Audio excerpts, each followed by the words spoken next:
কাঠবিড়ালি কাঠবিড়ালি পেয়ারা তুমি খাও।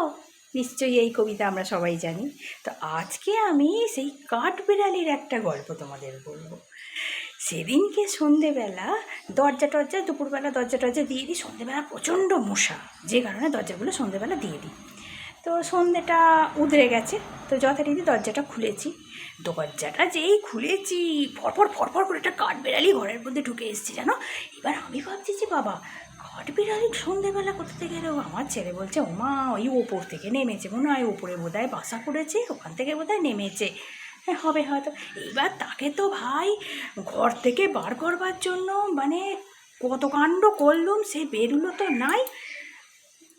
আমার কর্তা বললো যে দরকার নেই, ও আছে থাক, কালকে সকালে আপডাউনই বেরিয়ে যাবে। তো ঠিক আছে, দিব্যি ঘরে আছে, ঘুরছে বেড়াচ্ছে।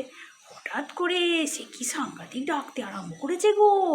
এইবার আমার আমি বলছি হ্যাঁ রে, এই যে যা ডাকছে তো রাত্রিরে ঘুম হতে দেবে না, এটা মাথা খারাপ করে দেবে। তখন আমার ছেলে বলছে ওকে খাবার দাও।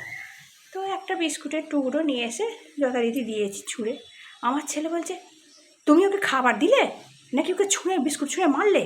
এই যে কয় রে, দিলু খাবার দিলুম তো। যাই হোক, এই নিয়ে ছেলের সঙ্গে তো মার তো তর্ক হলো একটা। যাই হোক, তারপর সে কিছুতেই বেরোলো না ঘর থেকে জানো। তারপর কোনো রকমে করে দেখলুম নিজেই ঘর থেকে বেরিয়ে গেল। যাগ্গে বাবা শান্তি।